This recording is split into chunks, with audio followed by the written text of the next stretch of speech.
Mes bien-aimés dans le Seigneur, que la grâce et la paix de Dieu soient avec tous. C'est encore un plaisir ce soir d'être ici et de voir ce que Dieu est en train d'accomplir parmi vous. Je suis vraiment touché par les paroles de mon jeune frère Patrick et ça me donne l'assurance que Dieu accomplira ses promesses envers nous. Et l'une de ces promesses, c'est quoi au Seigneur Jésus? Et tu seras sauvé, toi et ta famille. Et je suis heureux aussi d'apprendre que dans cette église, il y a des intercesseurs, des gens qui se tiennent sur la brèche et qui assiègent le trône de la grâce pour nos enfants. Vous savez que nos enfants sont en droit aux attaques de l'adversaire, quand c'est l'une des façons de vraiment tuer le travail que nous sommes en train de faire, si nous ne pouvons pas préparer la génération qui vient comprendre le flambeau de l'évangile. Ça sera fait de notre Église. Mais nous savons que notre Seigneur est fidèle et il accomplira ce qu'il a prononcé sur nous. Que le Seigneur vous bénisse. Ce soir, je vais continuer avec ma deuxième conférence. Et le titre de cette deuxième conférence, c'est la divinité de Jésus-Christ. Hier, nous avons vu son humanité telle que l'Écriture nous l'enseigne. Nous avons vu tout ce qui concerne son humanité. Et aujourd'hui, nous allons nous pencher sur sa divinité. On trouve aujourd'hui dans l'Église de plus en plus de gens qui sont disposés à faire une trêve dans la lutte contre les fausses doctrines. Ils sont influencés par la culture du jour, dont la devise est la paix à n'importe quel prix. Pour sauvegarder la paix, beaucoup de gens de notre génération sont prêts à sacrifier leurs convictions, leur dignité et quoi que ce soit qui donne sens à la vie. Toute cette philosophie faussement pacifiste se cristallise dans cette maxime anglaise « Better be red than dead ». Il vaut mieux être rouge, c'est-à-dire communiste, que mort. Bien des croyants estiment donc qu'il est plus urgent de préserver la paix entre les confessions religieuses que de combattre pour le maintien de la vérité évangélique. Cependant, cette position ne semble pas en accord avec la pensée du Seigneur, exprimée dans les écrits des apôtres qui, eux, se sont sentis contraints d'exhorter les croyants à se tenir en état d'alerte et même à s'engager dans la lutte contre les fausses doctrines. C'est l'apôtre Jude, le frère du Seigneur, qui écrit ces lignes aux croyants de tous les âges. Bien-aimés, comme je désirais vivement vous écrire au sujet de notre salut commun, je me suis senti obligé de le faire afin de vous exhorter à combattre pour la foi qui a été transmise au sein une fois pour toutes. Car il s'est glissé parmi vous certains hommes dont la condamnation est écrite depuis longtemps, des impies qui changent la grâce de notre Dieu en dissolution et qui renient notre seul Maître et Seigneur Jésus-Christ. Jude 1, versets 3 et 4. Combattre pour la foi. Le langage ici n'est pas celui de la tolérance de l'erreur, sous prétexte de vouloir préserver la paix, mais c'est celui de la lutte pour la sauvegarde et le triomphe de la vérité. C'est comme un cri de guerre. Mais pourquoi ce cri de guerre? C'est parce que le Seigneur connaît le caractère tout à fait dangereux des fausses doctrines. L'apôtre Paul dit expressément que les fausses doctrines sont d'inspiration démoniaque. Il les appelle doctrines de démons. Notre tendance actuelle est de sous-estimer le caractère néfaste de ces doctrines, de les considérer comme des opinions, des points de vue différents, sans grande conséquence pour la vie spirituelle de ceux qui les professent. Pourtant, l'apôtre Paul montre clairement le rapport qui existe entre doctrine et salut dans l'introduction de son exposé doctrinal sur la résurrection dans 1 Corinthiens 15, versets 1 et 2. Écoutez ce qu'il dit. Je vous rappelle, frères, l'évangile que je vous ai annoncé, que vous avez reçu, dans lequel vous avez persévéré et par lequel vous êtes sauvés, si vous le retenez tel que je vous l'ai annoncé. Autrement, vous auriez cru enfin. Ce qui veut dire qu'il y a une possibilité de croire enfin. Lorsque vous croyez la mauvaise doctrine, vous croyez enfin. Naturellement, il y a fausse doctrine et fausse doctrine. Tout dépend de leur gravité. Certaines fausses doctrines peuvent être aussi fatales qu'un poison violent. L'une de ces fausses doctrines qui peuvent être aussi fatales qu'un poison violent touche justement à la divinité de Jésus-Christ. Le Seigneur Jésus lui-même a montré qu'on ne peut pas croire n'importe quoi le concernant et avoir la vie éternelle. Il dit dans la prière sacerdotale de Jean 17, au verset 3, « La vie éternelle, c'est qu'il te connaisse en parlant à son Père, toi, le seul vrai Dieu, et celui que tu as envoyé, Jésus-Christ. » Dans Jean 8, verset 24, il dit aussi, « C'est pourquoi je vous ai dit que vous mourrez dans vos péchés, si vous ne croyez pas ce que je suis. Vous mourrez dans vos péchés. » La doctrine de la divinité de Jésus-Christ est donc de la plus haute importance. Il importe donc que nous examinions les Écritures pour voir ce qu'elles nous enseignent sur cette doctrine. En agissant ainsi, nous serons semblables aux Juifs de Bérée, dont la Bible dit qu'ils avaient des sentiments plus nobles que ceux de Thessalonique, car ils examinaient chaque jour les Écritures pour voir si ce qu'on leur disait était exact.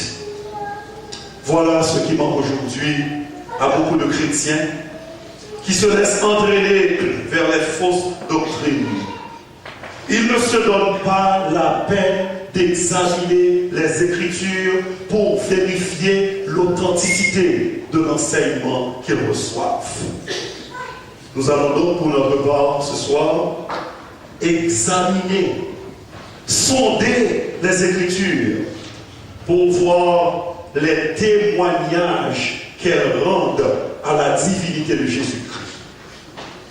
Nous considérerons deux sortes de témoignages. Les témoignages indirects et les témoignages directs. Et ce soir, nous nous bornerons aux témoignages indirects. Et lundi soir, s'il plaît à Dieu, nous considérerons les témoignages directs. Témoignages indirects à la divinité de Jésus-Christ. Dans cette catégorie de témoignages, nous allons nous pencher sur des textes de l'Écriture qui impliquent que Jésus-Christ est Dieu. Ces textes, bien aimés, sont tirés de l'Ancien Testament. Ils parlent de Dieu ou de Jéhovah, et dans le Nouveau Testament, ils sont appliqués sans embâche à Jésus-Christ. Il y a aussi une série de prérogatives que la Bible dit appartenir à Dieu seul, et qui appartiennent aussi à Jésus-Christ. Donc je vous fais l'esquisse de ce que contiendra notre conférence ce soir, c'est d'abord l'examen des textes de l'Ancien Testament, des textes que nous trouvons dans l'Ancien Testament qui concernent Dieu et qui dans le Nouveau Testament sont appliqués à Jésus-Christ. Et ensuite, nous considérerons les prérogatives, certaines prérogatives que la Bible dit appartenir à Dieu seul et qui aussi appartiennent à Jésus-Christ. La logique simple, donc, c'est que si ces prérogatives qui appartiennent à Dieu seul appartiennent à Jésus-Christ, la conclusion logique, c'est que Jésus-Christ est Dieu en vérité. Maintenant, voyons les textes de l'Ancien Testament qui concernent Dieu et qui, dans le Nouveau Testament, sont appliqués à Jésus-Christ. Je dois dire que leur nombre est accablant, tellement il y en a. Et j'ai dû faire un tri, c'est pourquoi même j'ai demandé à Pasteur Narcisse et à vous la grâce de pouvoir prolonger la conférence pour lundi soir. Et je vous remercie d'avoir accédé à ma demande. Et je sais que lundi soir, je pourrai prendre l'autre partie, les témoignages directs, parce que je ne voulais pas vraiment bâcler la conférence et m'empresser de tout condenser. Et qui trop condense, mal comprend, si je pourrais dire ça. Donc je ne vais pas vraiment condenser trop. Voyons certains de ces textes. Voyons Ésaïe 6, versets 1 à 10. Ésaïe 6, versets 1 à 10, et je crois que c'est projeté sur l'écran. L'année de la mort du roi Osias, je vis le Seigneur assis sur un trône très élevé. Et les pans de sa robe remplissaient le temple. Des séraphins se tenaient au-dessus de lui. Ils avaient chacun 6 ailes, 2 dont ils se couvraient la face, 2 dont ils se couvraient les pieds, et 2 dont ils se servaient pour voler. Ils criaient l'un à l'autre et disaient « Saint, Saint, Saint, est l'Éternel des armées. Toute la terre est pleine de sa gloire. » Les portes furent ébranlées de leur fondement par la voix qui retentissait. Et la maison se remplit de fumée. Alors je dis, malheur à moi, je suis perdu, car je suis un homme dont les lèvres sont impures. J'habite au milieu de peuple dont les lèvres sont impures. Et mes yeux ont vu le roi, l'Éternel des armées. Mais l'un des séraphins vola vers moi, tenant à la main une pierre ardente qu'il avait prise sur l'autel avec des tessettes. Il en toucha ma bouche et dit, « Ceci a touché tes lèvres. Ton iniquité est enlevée et ton péché est expié. » J'entendis la voix du Seigneur disant, « Qui enverrai-je et qui marchera pour nous ?» Je répondis, « Me voici, envoie-moi. » Il dit alors, « Va et dis à ce peuple, vous entendrez et vous ne comprendrez point. Vous verrez et vous ne saisirez point. Rends insensible le cœur de ce peuple, endurcis ses oreilles et bouche-lui les yeux, pour qu'il ne voie point de ses yeux, n'entende point de ses oreilles, ne comprenne point de son cœur, ne se convertisse point et ne soit point guéri. Ça, c'est l'Ancien Testament. Voyons maintenant comment ce passage, ces textes, ces versets-là, sont appliqués à Jésus-Christ dans le Nouveau Testament. Jean 12, versets 39 à 41. Voici ce que nous lisons. Aussi, ne pouvait-il croire, parce qu'Ésaïe a dit encore, il a aveuglé leurs yeux, et il a endurci leur cœur, de peur qu'ils ne voient les yeux, qu'ils ne comprennent du cœur, qu'ils ne se convertissent et que je ne les guérisse. Et voici ce qui est important. Ésaïe dit ces choses lorsqu'il vit sa gloire et qu'il parla de lui. Je ne sais pas si vous comprenez, d'après le texte de Jean 12, versets 37 à 43, l'adjectif possessif « ça » Et le pronom personnel lui se rapporte à Jésus-Christ. Or, dans l'Ancien Testament, nous voyons une grande vision que Ésaïe avait eue. Je vis l'Éternel assis sur un trône très élevé. Or, voilà que dans le Nouveau Testament, on nous dit que Ésaïe avait vu la gloire de Jésus-Christ et il parla de lui. Quelle conclusion tirer, si ce n'est que l'Éternel que Ésaïe avait vu dans le temple de Jérusalem n'était autre que Jésus-Christ.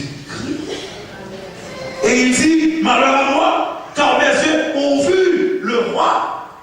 L'Éternel les armées. Ce roi, cet Éternel les armées qu'il avait vu, n'était autre que Jésus-Christ. Voyons un autre texte de l'Ancien Testament et qui est appliqué à Jésus-Christ. C'est Ésaïe 44, verset 6. Ainsi parle l'Éternel, roi d'Israël et son Rédempteur, l'Éternel des armées. Je suis le premier et le dernier, et en moi il n'y a point de Dieu. Voyons encore un autre texte de l'Ancien Testament avant de voir le texte du Nouveau Testament. Isaïe 48, verset 12. Écoute-moi, Jacob, et toi, Israël, que j'ai appelé. C'est moi qui suis le premier, c'est aussi moi qui suis le dernier. Nous nous entendons donc qu'il s'agit ici de l'Éternel, de Jéhovah, car c'est l'Ancien Testament. Dans l'Ancien Testament, on ne connaissait pas encore le Fils de Dieu, la deuxième personne de la Trinité. C'est ce qu'on appelle la dispensation ou l'économie de Dieu le Père. Dieu le Père se présente et dit, je suis le premier et le dernier. Mais voyons comment parle Dieu le Fils dans le Nouveau Testament, car ces mêmes paroles de l'Ancien Testament sont appliquées à Jésus-Christ dans le Nouveau Testament. Apocalypse chapitre 1er, versets 17 et 18. Voici ce que nous lisons. Et il n'y a pas de doute que ces paroles maintenant concernent Jésus-Christ. Quand je le vis, c'est Jean qui parle, l'apôtre Jean. Je tombais à ses pieds comme mort. Il posa sur moi sa main droite en disant, n'oubliez pas que hier, je vous ai dit que ici il s'agit de l'homme glorifié, mais l'homme Dieu glorifié. Est-ce que vous comprenez? Car il y a certainement Jésus, la nature humaine, mais aujourd'hui nous laissons de côté la nature humaine pour considérer sa nature divine. Et c'est l'homme Dieu glorifié, car Dieu le Père qui est pur esprit n'a pas de main, il n'a pas de main droite qu'il puisse mettre sur Jean. Mais Jean dit, il posa sur moi sa main droite en disant, ne crains point, je suis le premier et le dernier et le vivant. J'étais mort et voici je suis vivant au siècle des siècles. C'est d'abord la preuve que la personne qui parle ici, c'est Jésus-Christ. Mais il s'appelle comme Dieu le Père, le premier et le dernier. Or, lorsque Dieu le Père se disait le premier et le dernier, il ajoutait quelque chose. Or, moi, il n'y a point de Dieu. Il aurait pu dire la même chose, car il est le premier, il est le dernier, il est l'alpha, il est l'oméga. Donc, il s'identifie à Dieu le Père, qui dans l'Ancien Testament s'était dit être le premier et le dernier. L'appellation le premier et le dernier a pour équivalent l'alpha et l'oméga en Apocalypse 1er verset 8. Et nous lisons, je suis l'alpha et l'oméga. C'est ce que nous lisons en Apocalypse. Et celui qui dit, je suis l'alpha et l'oméga, est aussi celui qui se dit être le Seigneur Dieu, celui qui est, qui était et qui vient, le Tout-Puissant. Ça veut dire que Jésus, ici, non seulement il se dit être l'alpha et l'oméga, mais il se proclame aussi le Tout-Puissant. Donc ça, c'est un témoignage indirect à la divinité de notre Seigneur Jésus-Christ. Voyons encore un autre texte de l'Ancien Testament. C'est Isaïe chapitre 8, versets 13 et 14. Disons, concernant l'Éternel, Dieu le Père, peut-être certainement, mais quand même Dieu, puisque vous savez que lorsque l'Ancien Testament parle, on suppose que c'est Dieu le Père. Mais nous verrons que ces mêmes paroles sont aussi appliquées à Jésus, comme je vous l'ai dit déjà. Écoutez ce que dit Isaïe 8, versets 13 et 14. C'est l'Éternel des armées que vous devez sanctifier. C'est l'Éternel des armées. C'est lui que vous devez craindre et redouter. Quel il? L'Éternel des armées. Il sera un sanctuaire, mais aussi une pierre d'achoppement, un rocher de scandale pour les deux maisons d'Israël, un filet et un piège pour les habitants de Jérusalem. Voyons maintenant dans le Nouveau Testament comment ces mêmes paroles sont appliquées à Jésus-Christ. 1 Pierre 2, versets 6 à 8. Car il est dit dans l'Écriture, voici, je mets en Sion une pierre angulaire, choisie, précieuse, et celui qui croit en elle ne sera point confus.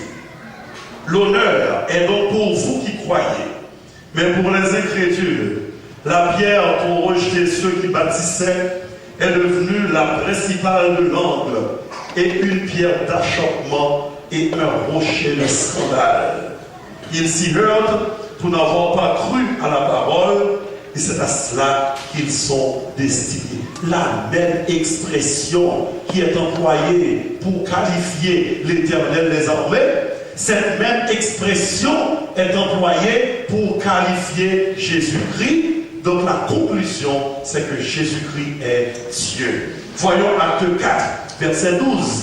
Lorsque Acte 4 dit, Jésus est la pierre rejetée par vous qui bâtissez et qui est devenue la principale de l'angle, la même expression que nous trouvons dans Isaïe chapitre 8, verset 13 et 14. Le psaume 146. Ça, c'est encore un texte de l'Ancien Testament. Le psaume 146 décrit, versets 7 et 8, décrit les œuvres de l'Éternel en ces termes. Il fait droit aux opprimés, il donne du pain aux affamés. L'Éternel délivre les captifs, l'Éternel ouvre les yeux des aveugles, l'Éternel redresse ceux qui sont courbés. Et nous pourrions dire que les miracles de Jésus sont évidemment décrits par ce psaume. Car que voyons-nous faire Jésus si ce n'est qu'il donne du pain aux affamés? Vous vous rappelez la multiplication des pains? Il donne du pain aux affamés. Il délivre aussi les captifs. Vous vous rappelez le manifeste de Nazareth lorsque Jésus s'était présenté dans une synagogue à Nazareth et que là il prit le rouleau du livre d'Ésaïe dans lequel étaient écrites ces paroles prophétiques. L'Esprit du Seigneur est sur moi car il m'a oint pour annoncer une bonne nouvelle aux pauvres, il m'a oint pour libérer les captifs. Et le Seigneur libère les captifs. Le Seigneur Jésus libère les captifs. N'oubliez pas que l'Ancien Testament attribue cela à l'Éternel. Alors que dans le Nouveau Testament, c'est Jésus qui dit « Je suis venu pour libérer les captifs ». L'Ancien Testament dit que l'Éternel ouvre les yeux des aveugles. Et nous avons tant de récits de guérison d'aveugles dans le Nouveau Testament. Récit de la guérison de Bartimée, récit de la guérison de 2 aveugles à Jéricho, récit de la guérison de l'aveugle né dans Jean 9. Donc l'Éternel ouvre les yeux des aveugles. Lorsque le Fils de Dieu est venu marchant sur notre terre, il a ouvert les yeux des aveugles pour montrer qu'il a accompli cette prophétie du psaume 146. Mais c'est l'Éternel qui l'a fait, n'est-ce pas? L'Éternel ouvre les yeux des aveugles. L'Éternel redresse ceux qui sont courbés. Nous nous souvenons de cette femme courbée, tordue, qui s'était présenté dans une synagogue. Et le Seigneur dit à cette femme, tu es délivrée de ton infirmité. Et immédiatement, la femme s'est redressée. Mais l'Éternel redresse ceux qui sont tombés. Et quand nous voyons un homme agir de la sorte, nous savons que cet homme n'est pas un homme ordinaire, mais il est exactement le Messie promis par Dieu, l'homme Dieu, Dieu devenu homme, et qui marche parmi nous selon la promesse que Dieu avait faite.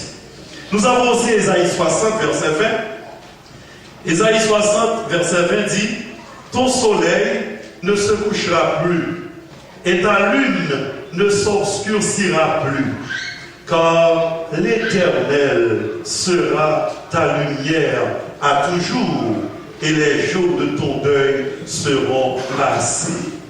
Voyez ce qui est dit dans Apocalypse 21, verset 23. La ville, la Nouvelle Jérusalem, n'a besoin ni du soleil, ni de la lune pour l'éclairer, car la gloire de Dieu l'éclaire et l'agneau est son flambeau. Est-ce qu'on ne va pas rapprocher ce texte de Ésaïe 60, verset 20? Voyons le psaume 102, versets 26 à 28. Dans le psaume 102, alors, comme je vous disais, quand on voit l'Ancien Testament, la perspective de l'Ancien Testament, c'est Dieu le Père. Tandis que la perspective du Nouveau Testament, c'est Dieu le Fils. Et dans le psaume 102, il était certainement question de Dieu, Dieu le Père. Tu as anciennement fondé la terre, et les cieux sont l'ouvrage de tes mains. Ils périront, mais tu subsistes. Ils s'useront tous comme un vêtement, tu les changeras comme un habit, et ils seront changés, mais toi, tu restes le même, et tes années ne finiront point. Voyez ce qu'il est dit concernant Jésus-Christ dans le Nouveau Testament, dans Hébreux, chapitre 1er, verset 8 à 12. Toi, Seigneur, tu as anciennement fondé la terre, et les cieux sont l'ouvrage de tes mains. Ils périront, mais tu subsistes. Ils vieilliront tous comme un vêtement, tu les rouleras comme un manteau, et ils seront changés. Mais toi, tu restes le même, et tes années ne finiront point. Si je ne faisais que citer cette partie du verset, quelqu'un d'audacieux pourrait me dire, mais ce n'est qu'une répétition. Mais si vous commencez à lire l'Épître aux Hébreux, chapitre 1er à partir du verset 5, il dit, auquel des anges Dieu a-t-il jamais dit, tu es mon fils, je t'ai rachète aujourd'hui. Il dit au contraire des anges, celui qui fait le serment des vents, et de ses serviteurs une flamme de feu. Mais il dit ton fils, ton trône, ô Dieu, est éternel. Le sceptre de ton règne est un sceptre d'équité.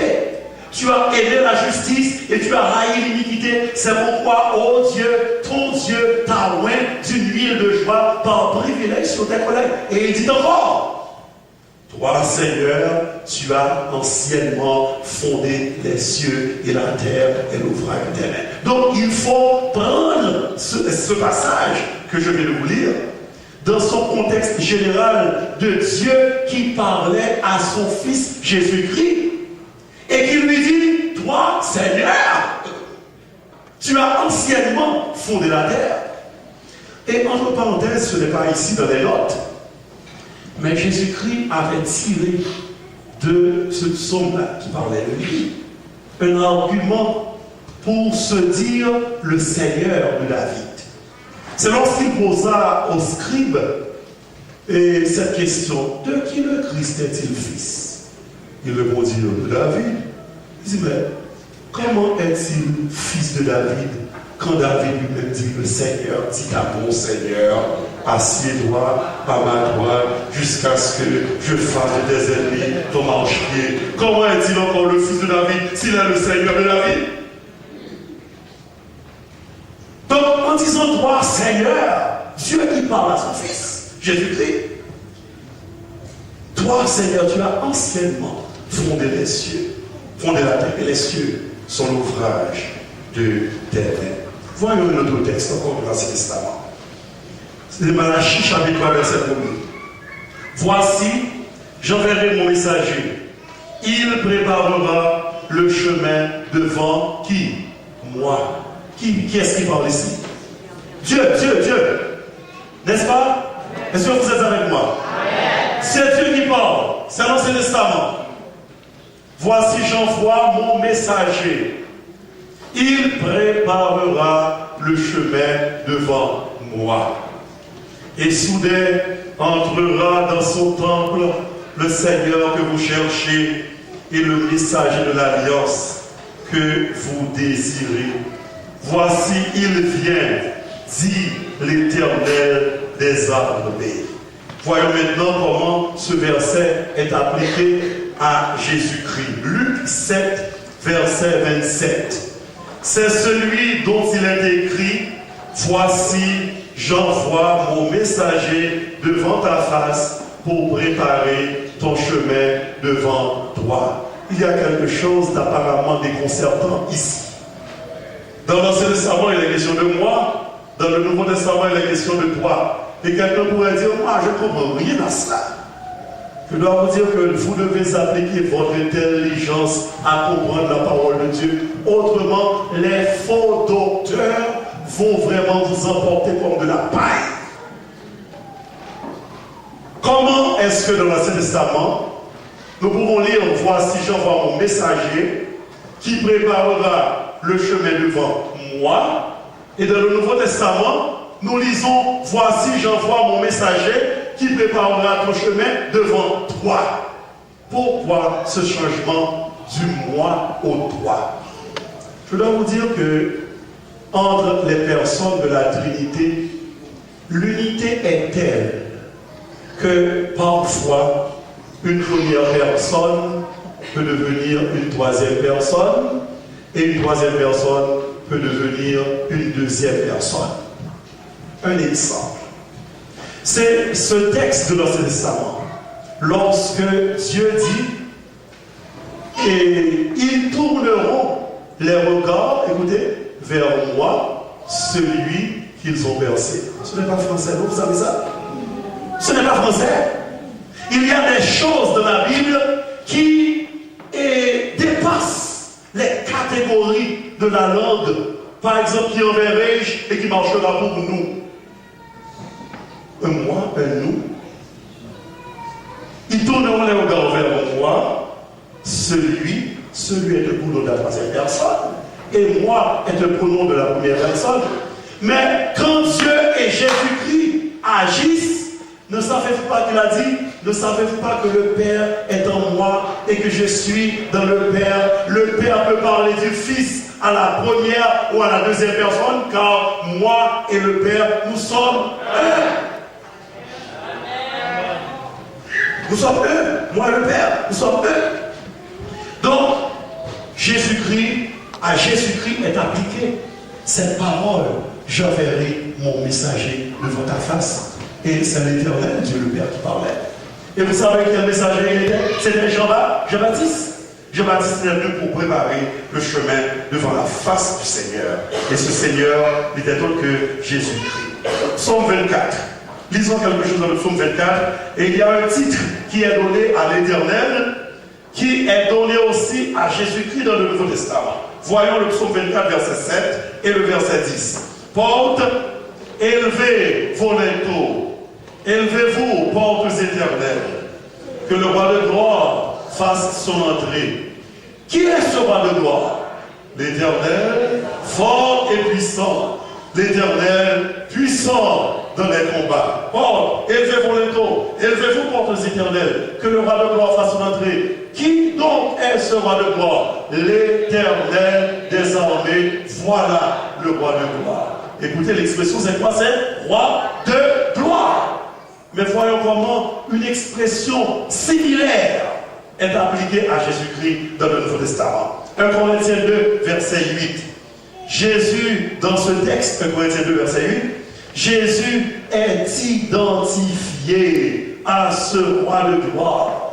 Lorsque l'apôtre Paul dit sagesse qu'aucun des chefs de ce siècle n'a connue. Car s'ils l'eussent connu, ils n'auraient pas crucifié le Seigneur de gloire. Mes amis, dites-moi bien, est-ce qu'il y a une différence entre roi de gloire et Seigneur de gloire? Oui ou non? Non. L'Éternel des armées est le roi de gloire. Et Jésus-Christ est le Seigneur de gloire. Voyons encore un texte de l'Ancien Testament. C'est Ecclésiaste 12, verset 1 et le verset 16.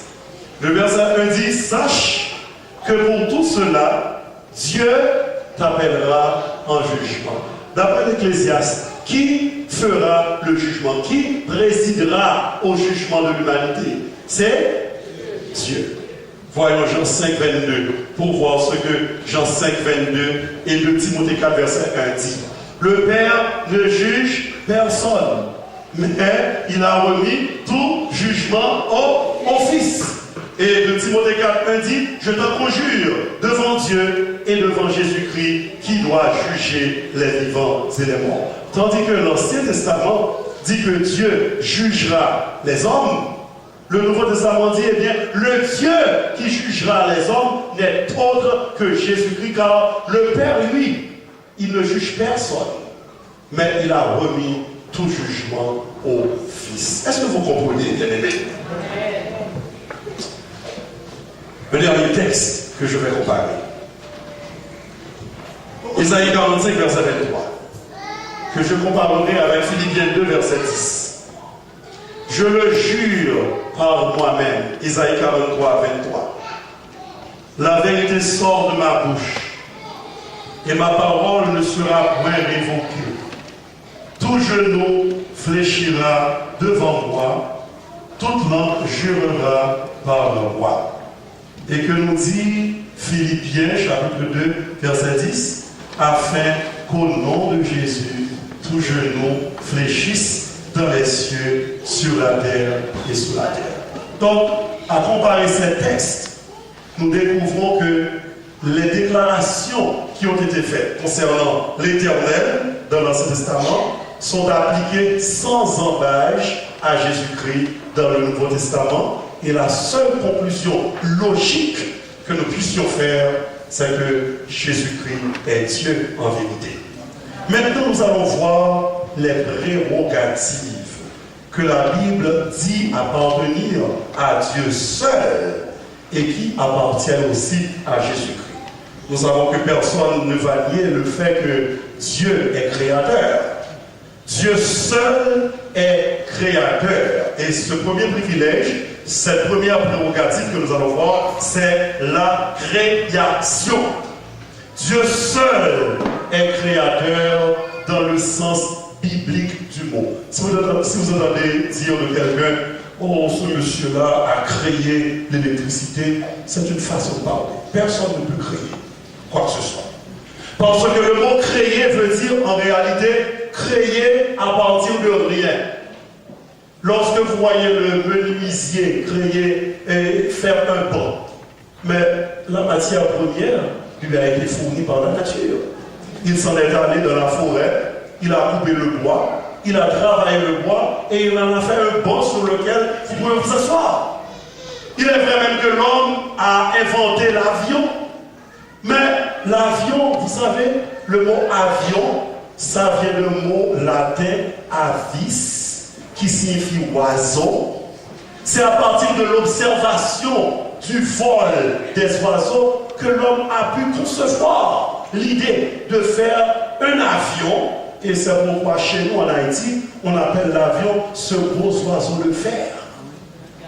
Donc l'homme ne crée pas.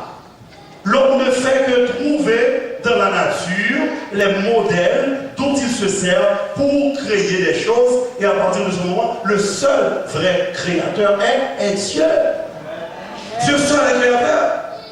Et c'est pourquoi en hébreu, la langue de l'Ancien Testament, le verbe qui exprime ce qu'on appelle en théologie et en philosophie la création ex nihilo, ça veut dire création à partir de rien. Le verbe qui exprime la création à partir de rien, ce verbe a toujours Dieu comme sujet et personne d'autre. Quand vous lisez au premier verset de Genèse, chapitre 1er, au commencement, Dieu créa les cieux et la terre. En hébreu, il y a le mot bara. Bara, Elohim. Au commencement, Elohim bara. Le mot bara, B-A-R-A-H, c'est le mot qui veut dire créer. Mais je vous dis que ce mot n'a jamais comme sujet une autre personne. La seule personne à être sujet du verbe bara, c'est Dieu, car seulement Dieu peut créer à partir de rien. Donc bara, c'est le mot hébreu qui signifie créer à partir de rien. Donc, Dieu seul est créateur. L'Ancien Testament ne connaît d'autres créateurs que Dieu. Non. Isaïe 44, verset 24. Lisons, s'il vous plaît. Isaïe 44, 24. Ainsi parle l'Éternel, ton Rédempteur, celui qui t'a formé dès ta naissance. Moi, l'Éternel, j'ai fait toutes choses. Seul, j'ai déployé les cieux. Seul, j'ai étendu la terre. Isaïe 45, verset 12 et 18. C'est moi, l'Éternel qui parle, qui ai fait la terre et qui sur elle a créé l'homme. C'est moi. Ce sont mes mains qui ont déployé les cieux. Et c'est moi qui ai disposé toute leur armée. Car ainsi parle l'Éternel, le Créateur des cieux, le seul Dieu qui a formé la terre et qui l'a faite et qui l'a affermie, qui l'a créée pour qu'elle ne fût pas déserte, qui l'a formée pour qu'elle fût habitée. Je suis l'Éternel et il n'y en a point d'autre. Qu'est-ce que Dieu est en train d'affirmer ici? Il vous dit que c'est moi, je suis seul créateur. Et pourtant, nous allons voir comment dans le Nouveau Testament, la création est tantôt attribuée à Dieu le Père, tantôt attribuée à Dieu le Fils. Voyons Acte 14, verset 15. Nous lisons le Dieu vivant qui a fait le ciel, la terre, la mer et tout ce qui s'y trouve. Mais lisons, passons de l'autre côté, du côté de Jésus-Christ. Jean 1er, verset 3. Toutes choses ont été faites par elle et rien de ce qui a été fait n'a été fait sans elle. Est-ce qu'il faut une intelligence extraordinaire maintenant pour comprendre que le Dieu vivant qui a fait les cieux et la terre est le même que Jésus-Christ, car toutes choses ont été faites par elle et rien de ce qui a été fait n'a été fait sans elle. Voyons Acte 17, verset 24 à 28. Le Dieu qui a fait le monde et tout ce qui s'y trouve, étant le Seigneur du ciel et de la terre, n'habite point dans des temples faits de main d'homme. Donc le Dieu qui a fait le monde. Voyons Colossiens chapitre 1er, verset 16. Maintenant, ici dans Acte 17, 24 à 28, il s'agit du Dieu qui a fait les cieux et la terre. Mais dans Colossiens 1, verset 16, car en lui ont été créées toutes les choses qui sont dans les cieux et sur la terre, les visibles et les invisibles, trône, dignité, domination, autorité, tout a été créé par lui et pour lui. De quel lui il s'agit ici? Jésus.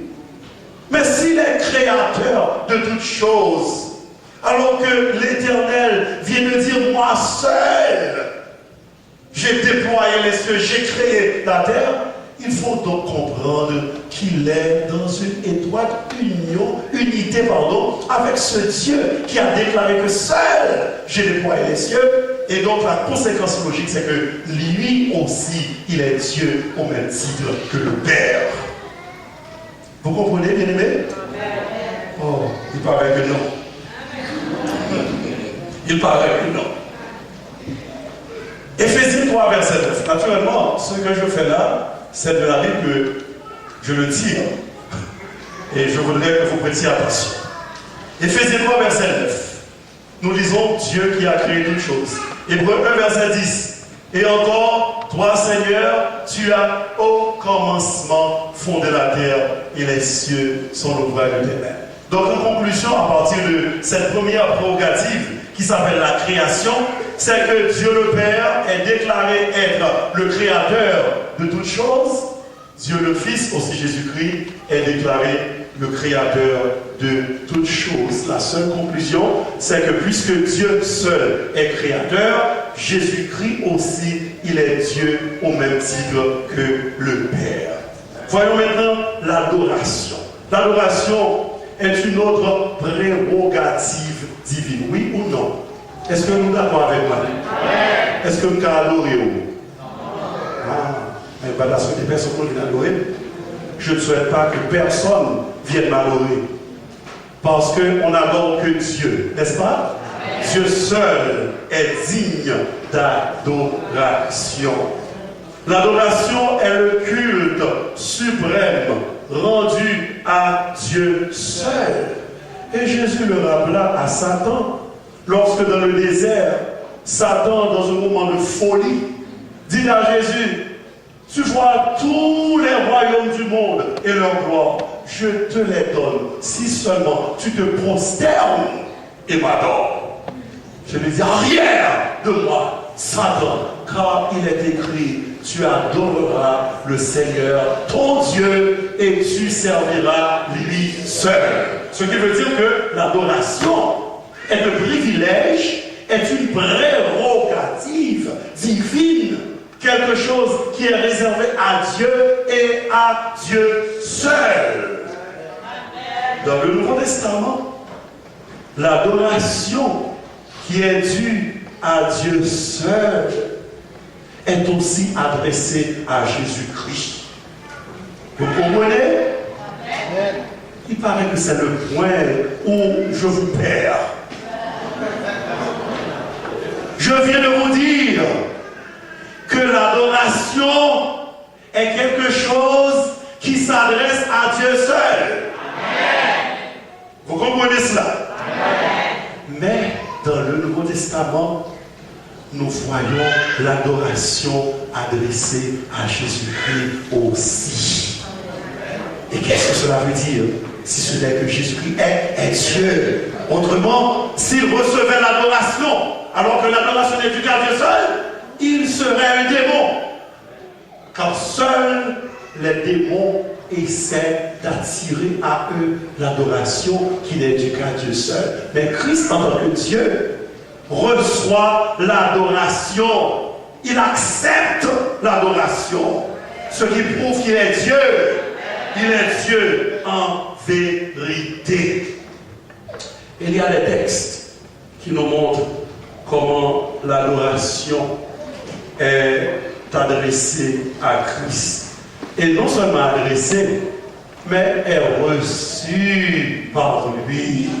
Il y a une différence entre adresser, parce que nous allons voir que dans certains cas, même l'apôtre Jean était égaré. Il était comme perdu lorsqu'il voyait la splendeur d'un ange qui lui montrait des choses extraordinaires. Il s'est mis à genoux pour adorer l'ange. Et lui disait, mais non, ne fais pas ça.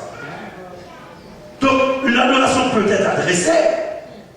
Mais si vous m'adressez une adoration et que je reçois cette adoration, ou bien je mérite l'adoration, dans ce cas je suis Dieu, ou bien je ne la mérite pas, dans ce cas je suis un démon. Est-ce que vous me comprenez? Je veux que vous compreniez, bien-aimés. Parce que si vous ne comprenez pas la parole de Dieu, encore une fois, les faux docteurs vont vous tailler en pièces. Il faut comprendre la parole de Dieu. Il faut comprendre votre intelligence. Et quand la parole de Dieu est en train d'être expliquée ou prêchée, ce n'est pas le moment de s'envoler. Si vous ne pouvez pas tenir, tenez-vous debout. Au moins, pour vous donner la chance d'entendre cette parole. Car Christ avait dit, sanctifie-les par ta vérité. Ta parole est la vérité.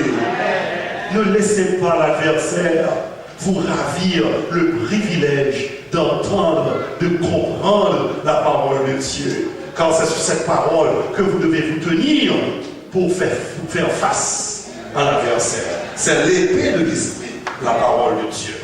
Voyons maintenant dans certains cas où l'adoration n'était pas seulement adressée à Jésus, mais où l'adoration était reçue par Jésus.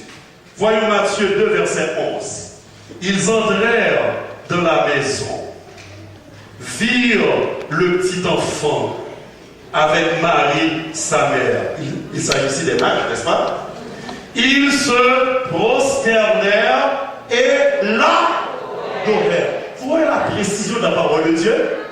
Bon, parce que ici, on mentionne Marie, Joseph et le petit enfant.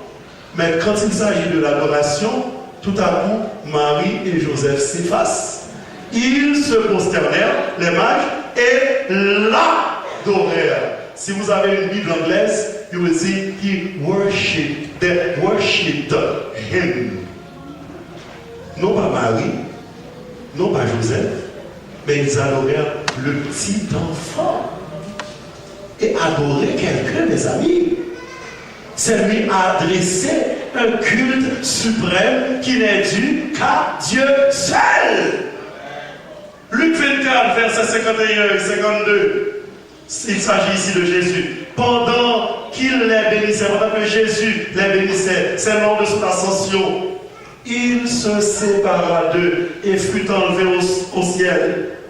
Pour eux, pour les disciples, après l'avoir adoré, ils retournèrent à Jérusalem avec une grande joie. Ils adorèrent Jésus. Ils adorèrent Jésus. Apocalypse 5, verset 8. Quand il eut pris le livre, les 4 êtres vivants et les 24 vieillards se prosternèrent devant l'agneau pour l'adorer. L'adoration est le plus souvent extériorisée, comme vous venez de le voir, par le prosternement. C'est pour cela que Satan dit